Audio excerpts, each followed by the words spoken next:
Credit ratings. Again, that's another part of the financial regulation that has been a lot in the press. There's been a lot of articles in the press. Some concern about regulating credit rating agencies, some very extreme proposals. And I'll tell you in a few minutes, developments on the regulatory front. But what have people noted about credit rating agencies? I think there's probably little debate about these observations here. The credit rating agencies failed to foresee the downturn in real estate prices. That is their biggest mistake. You don't have to go very far. That was really by far their biggest mistake. Failing to see the downturn in real estate prices, they did not foresee the refinancing risk for subprime loans. That's why so many subprime mortgage products blew up. Because when real estate prices started declining, and when the refinancing time came, households in the subprime category, a lot of them just couldn't refinance. They were basically forced to default. They relied on imperfect historical data on past prime lending. You run with the data you have, but certainly that was they probably weren't paying sufficient attention to that. They ignored moral hazard in origination. Okay, at least there's not much evidence that they paid attention to moral hazard in origination. And more controversially, I will argue, and again, we're making the point bigger than it truly deserves to be, to emphasize it. There's also a positive side to securitization. But here, credit rating agencies invited manipulation through tranching, credit enhancement, etc. Okay, and the most extreme form of that is you have, CDOs and CDOs, right? CDOs are pools of securitized subprime mortgages. So you put a lot of mortgages. A lot of securitized mortgages that have let's say a BBB rating into a CDO pool, and then magically the CDO is rated AAA. I mean, I'm exaggerating, but Chris has a lot to say about that. But but that was part of the inviting manipulation. Okay, so what do we do in this paper? So the title of the paper is The Credit Ratings Game. And so what we're doing is we're looking at competition between rating agencies, looking at how they're getting paid and how you might be able to, just out of a theoretical analysis, say something about whether some of these problems could have been anticipated or an outcome of how the market works or not.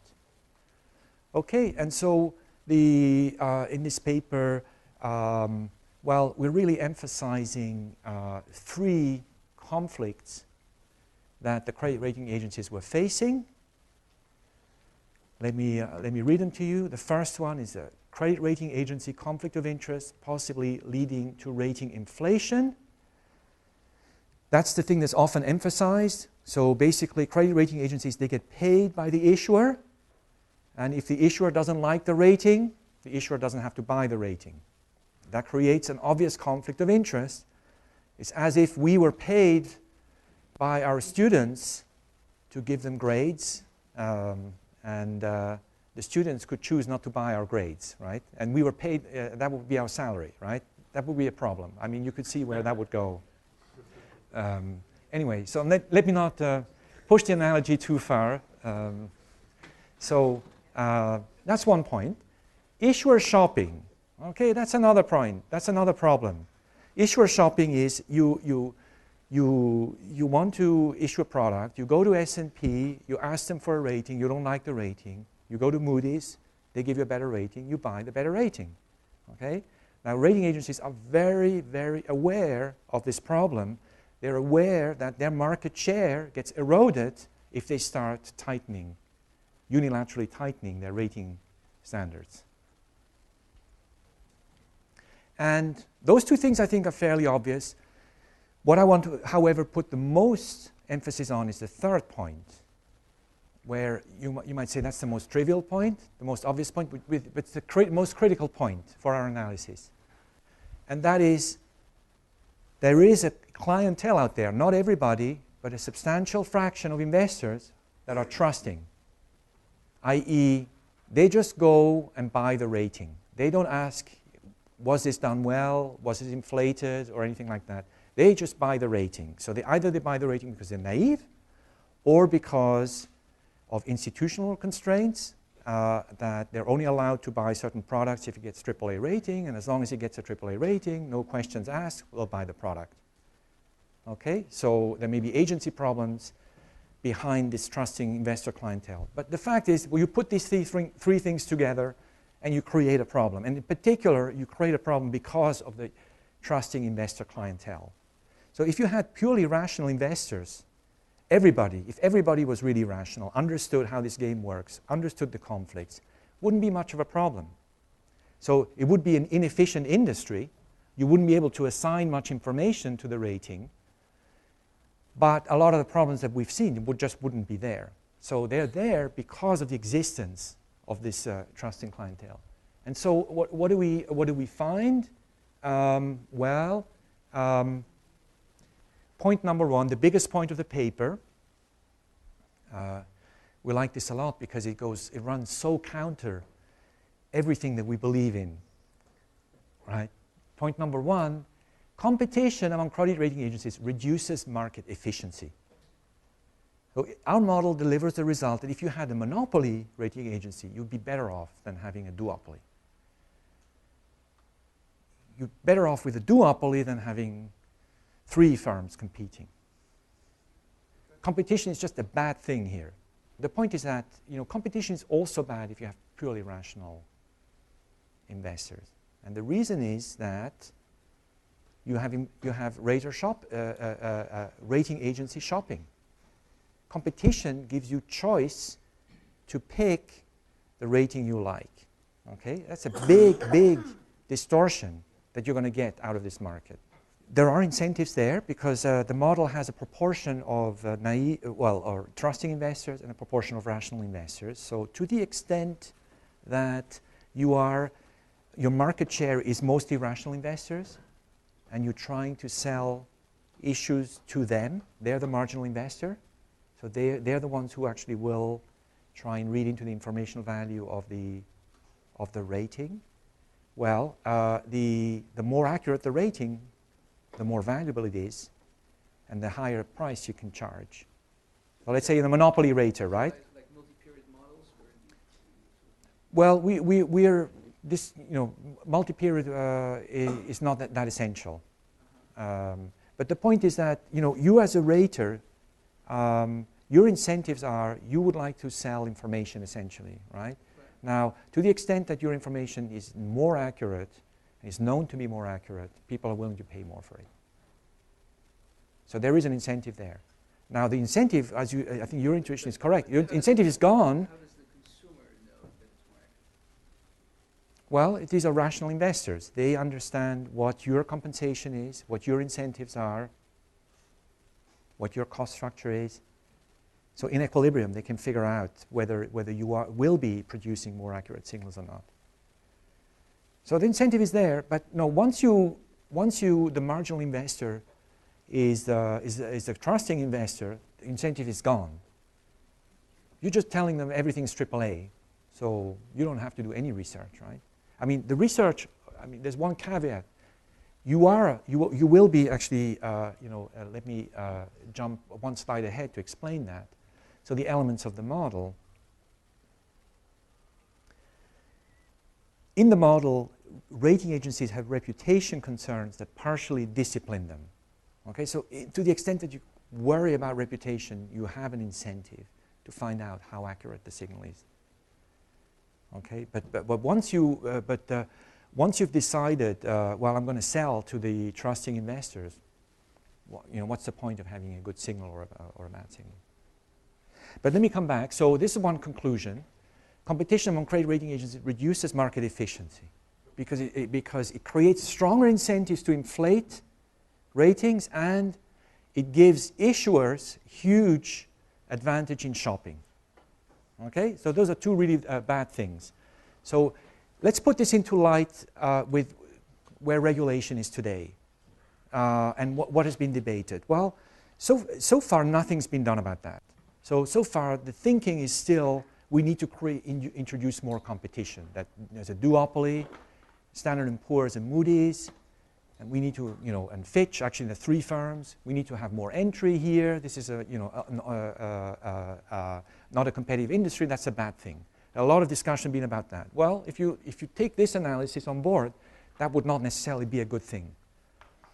Now, wait just one second. So the other thing that I thought was very interesting, there was one proposal which hasn't been adopted in the end in the Senate, which would, speak to this model, and that was that instead of letting the issuer have discretion on choosing which rating to buy, there would be an agency that would pick the rater for the issuer. Okay, so now there are problems with thinking about an agency doing this well or not, but it cuts right into this issue here. That if you have some third party come in and say, well, no, you have to buy Moody's rating, you have no choice, that's the only rating there is for you, you're going to solve a lot of problems. That's going to be a good thing. That's another way of reducing competition. Right? It doesn't mean you just want to have one firm. I think you want diversity of opinion, diversity of ratings. That's a good thing. But you want to reduce discretion on the part of the issuer. Okay? There are other ways of doing it. Like for accounting firms, there has to be some rotation. You could imagine that for a repeat issuer, there has to be rotation of the rating agency. Okay, so these are things that I think analysis, our analysis sheds light on, and these are things that could still happen. So I think, as far as I can tell, credit rating agencies, it's very much still an open question what will happen. So SEC has become more involved.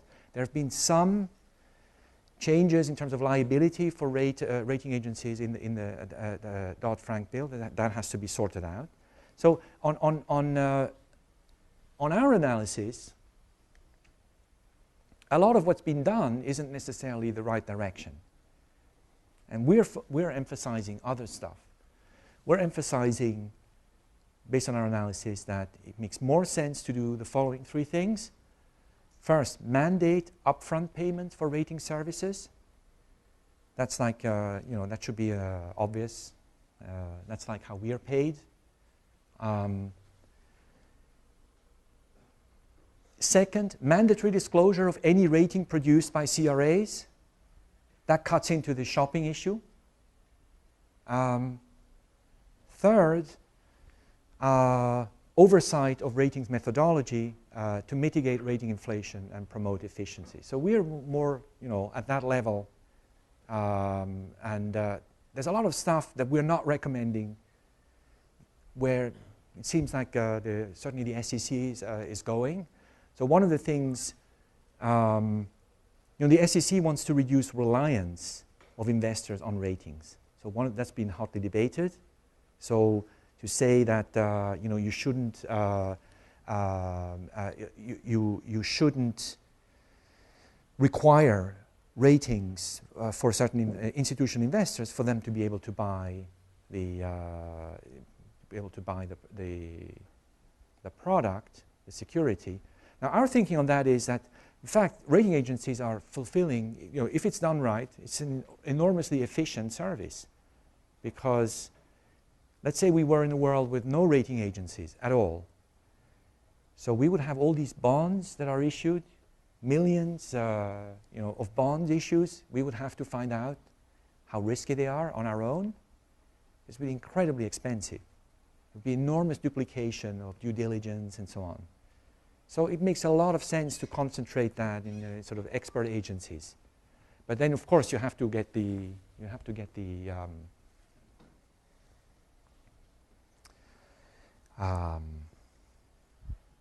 the incentives right. Okay, so I just had a quick look at the clock. I think my time's over. And we're 2 more papers I was going to talk to you about. Let me not go into them. But the point is, what I wanted to say is that there's an opportunity for all of us in the finance division to think about what's happened, the new regulation that's coming. And it's just a very exciting time, I think, to do research because there's so many low-hanging fruits. We didn't have that a few years ago, and now we have a huge a lot of toys to play with. So let me stop here.